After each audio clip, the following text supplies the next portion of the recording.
Very good morning, students. I am your science teacher and today I will teach you science of class 8th. And today we continue chapter 6, conservation of biodiversity. And today we discuss part 3rd. See in this book, this is your science book, science of class 8th. Now open chapter number 6.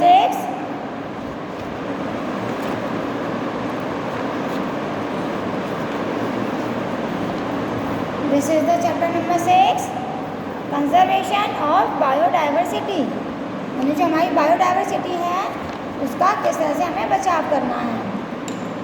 So today we start part 3rd.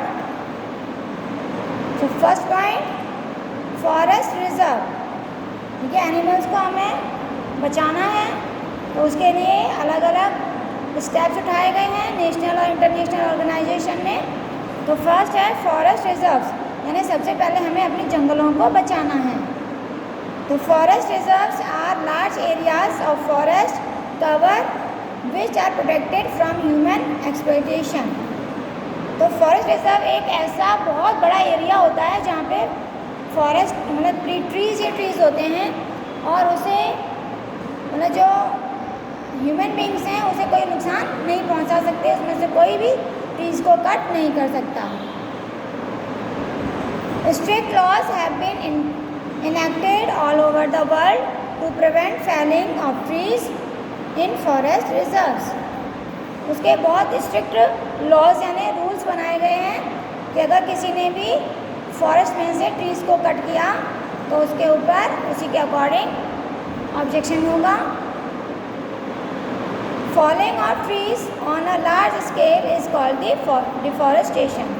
ये मैं पहले ही आपको बता चुकी हूँ. Deforestation यानी बहुत ज़्यादा पेड़ों को कट करना या वहाँ से उन्हें हटाना, गिराना, ये सब हमारा डिफॉरेस्टेशन में ही आता है.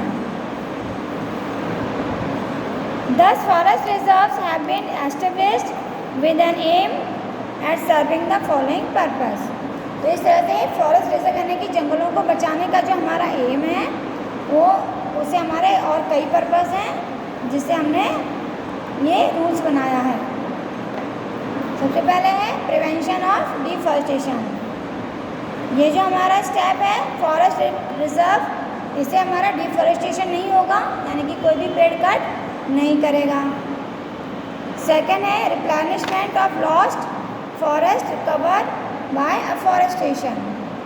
और जो ट्रीज़ कट हो चुके हैं उनकी कमी को नए पेड़ लगाकर पूरा किया जाएगा.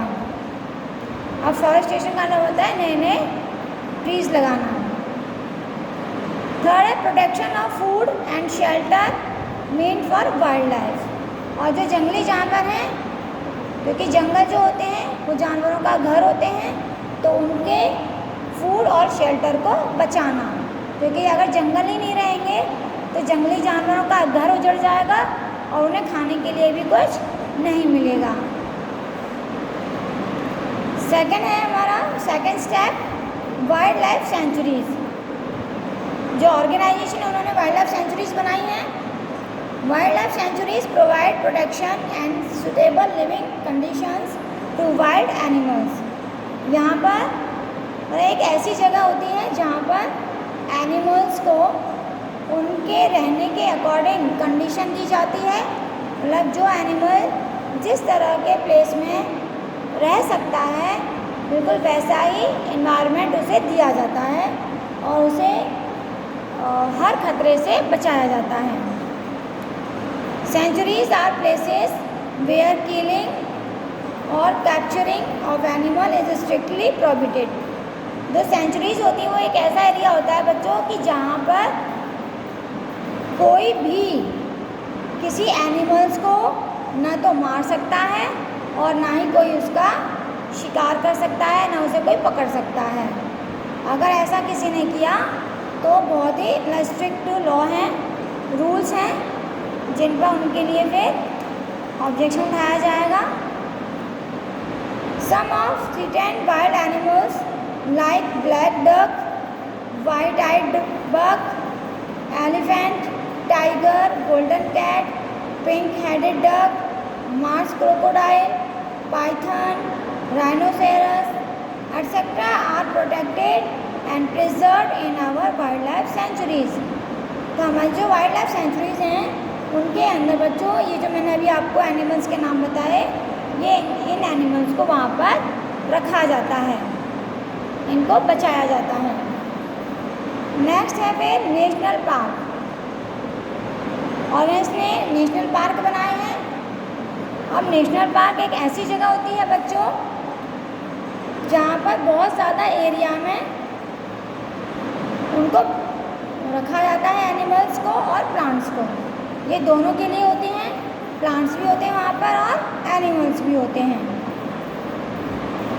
And historic objects of an area, Satpura national park. इस तरह से आपने नाम सुना होगा सतपुरा नेशनल पार्क, ये भी एक नेशनल पार्क है। Is the first reserve forest of India. ये हमारे इंडिया का सबसे पहला फर्स्ट रिजर्व फॉरेस्ट है। The finest India teak is found in this forest. और सबसे अच्छी टीक की लकड़ी जो होती है, यानी कि टीक एक पेड़ होता है, ट्रीज होता है, तो ये हमारे इस फॉरेस्ट में पाया जाता है। Rock shelters are also found inside the Satpura national. इसी तरह से रॉक शेल्टर्स यानी कि जो पत्थरों से उनके लिए घर बनाए जाते हैं, वो भी सतपुरा नेशनल पार्क में देखने को मिलता है। These are evidence of prehistoric human life in these jungles. These gave us idea of the life of primitive people. Rock painting are found in these shelters. About 55 rock shelters have been identified in Panchmari Biosphere Reserves. Next है project tiger. Project tiger क्यों बनाया गया बच्चों? Project tiger was launched by the government to protect the tigers in the country. हमारी country में tiger को बचाने के लिए प्रोजेक्ट टाइगर बनाया गया, क्योंकि मैंने आपको पहले बताया था कि टाइगर का बहुत ज़्यादा शिकार किया जाता था, क्योंकि टाइगर की हर चीज़ इम्पॉर्टेंट है, हर चीज़ मार्केट में सेल होती है, उसकी बोन से लेकर उसकी स्किन तक। तो टाइगर की काउंटिंग बहुत कम हो गई थी, इसलिए टाइगर को बचाने के लिए एक प्रोजेक्ट बनाया गया जिसका नाम रखा गया project tiger. The objective of this project was to ensure the survival and maintenance of the tiger population in the country. ये प्रोजेक्ट इस मकसद से बनाया गया था कि कंट्री में जो टाइगर की पॉपुलेशन है उसको मेंटेन करके रखेंगे और टाइगर को जो वो उनकी काउंटिंग कम होती जा रही है उनसे बचाया जाए। Tiger is one of the many species which are slowly disappearing from our forest. Tiger उनकी काउंटिंग में आने लगा, जिसमें बहुत सारे जानवर धीरे धीरे गायब होने लगे। टाइगर भी धीरे धीरे गायब हो रहा था क्योंकि उनका शिकार बहुत ज़्यादा हो रहा था। But the Satpura tiger reserve is unique in the sense that a significant increase in the population of tiger has been seen here. लेकिन सतपुरा में ये देखा गया, जब टाइगर प्रोजेक्ट बनाया गया तो वहाँ पे टाइगर की जो पॉपुलेशन है वो थोड़ी बढ़ने लगी। Once upon a time, animals like lion, elephant, wild buffalo and Barasingha were also found the Satpura National Park. कुछ टाइम पहले सतपुरा नेशनल पार्क में ये सभी एनिमल्स हमें देखने को मिलते थे।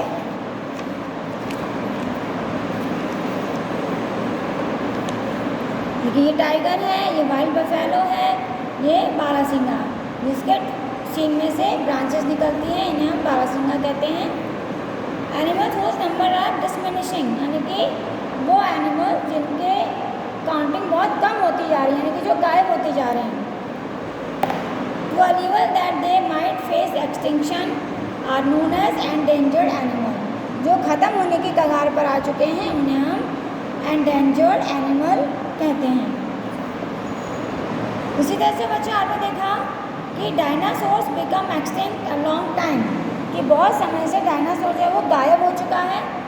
अब हमें डायनासोर देखने को मिलता है? नहीं मिलता, सिर्फ हम उसकी पिक्चर्स बुक में ही देख सकते हैं। Survival of some animals has become difficult because of disturbance in their natural habitat.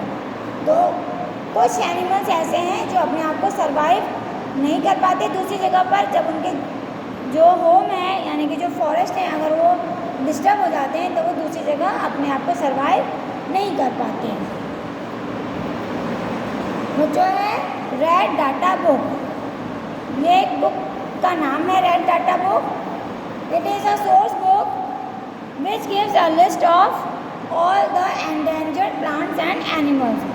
इस बुक में बच्चों वो उन सभी प्लांट्स और एनिमल्स का रिकॉर्ड होता है जो एंडेंजर्ड होते हैं यानी कि जिनकी काउंटिंग पॉपुलेशन कम होती जा रही है, तो उनके बारे में पूरी इंफॉर्मेशन होती है। तो यहाँ पे ये मैप दिया हुआ है, a map of India showing some wildlife sanctuaries. यहाँ पे कुछ वाइल्ड लाइफ सेंचुरीज दी गई है कि कहाँ पर हैं, एंड नेशनल पार्क्स, और यहाँ पे नेशनल पार्क्स कहाँ हैं वो दिखाए गए हैं।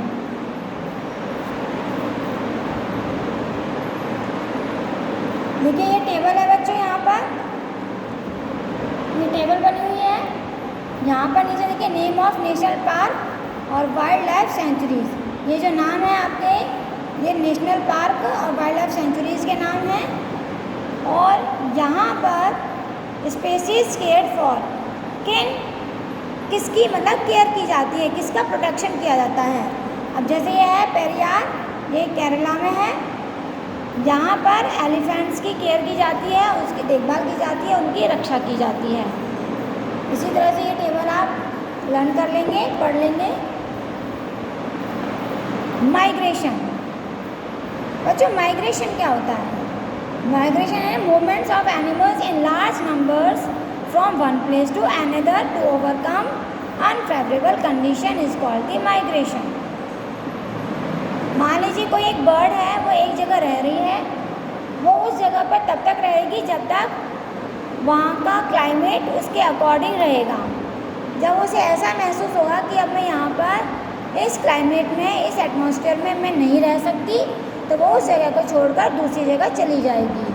तो जब वो एक जगह से दूसरी जगह जाते हैं तो उसे हम कहते हैं migration. Usually migrating species go to a different land for a certain period of time and then travel back to their endemic land. तो वो कुछ टाइम के लिए, जब तक वहाँ का क्लाइमेट उनके अकॉर्डिंग नहीं होता तब तक के लिए वो दूसरी जगह चले जाते हैं। फिर जब उन्हें लगता है कि अब वहाँ का क्लाइमेट फिर से उनके अकॉर्डिंग हो चुका है, वो वहाँ पर रह सकते हैं, तो वो फिर वापस आ जाते हैं। इसी तरह से एक एग्जांपल है द साइबेरियन क्रेन। देखो ये है साइबेरियन क्रेन, ये is an endemic to Siberia. Siberian crane travels large distance and come to India. ये बहुत दूर से ट्रैवल करती हुई हमारी इंडिया में आती है। इन ग्रुप्स, मतलब ग्रुप में आते हैं, अकेले नहीं आते। ये जब माइग्रेशन करते हैं तो बर्ड्स ग्रुप में चलती हैं। कब आती हैं? ड्यूरिंग विंटर, यानी सर्दियों में आती है इंडिया में। And to escape the cold unfavourable condition of Siberia, यानी कि साइबेरिया में बहुत ज़्यादा ठंड होती है, तो इतनी ज़्यादा ठंड वहाँ पे बर्दाश्त नहीं कर सकते, सहन नहीं कर सकते, इसलिए वो वहाँ से छोड़कर इंडिया में आ जाते हैं। माइग्रेशन में भी सीजनल और for reason such as breeding, one reduction and reduction. Seasonal migrations are known to occur in many species of insects. जो माइग्रेशन है बच्चों, उसके अलग अलग रीज़न है। वो सीजनल में भी करते हैं और अपने उनके जो रीज़न है उसके अकॉर्डिंग में, यानी कि वो जब रिप्रोडक्शन करते हैं उसके लिए भी वो अपनी जगह चेंज करते हैं रिप्रोडक्शन के लिए, तो वहाँ पे भी माइग्रेशन होता है। अब माइग्रेशन देखिए, इंसेक्ट्स हैं, बर्ड्स हैं, marine mammals and herbivorous mammals, ये सभी माइग्रेट करते हैं। Migration often provide the migrating species with more favourable condition और टेम्परेचर, फूड एंड वाटर। तो जब वो माइग्रेशन करते हैं तो उन्हें ये देखना होता है कि वहाँ का टेम्परेचर, वहाँ का फूड और वहाँ पे वाटर ये सभी कंडीशन उन्हें वहाँ पर मिल पाती हैं या नहीं मिल पाती हैं, तभी वो वहाँ पर माइग्रेट करते हैं इन सभी चीज़ों को लेने के लिए। So your chapter is completed.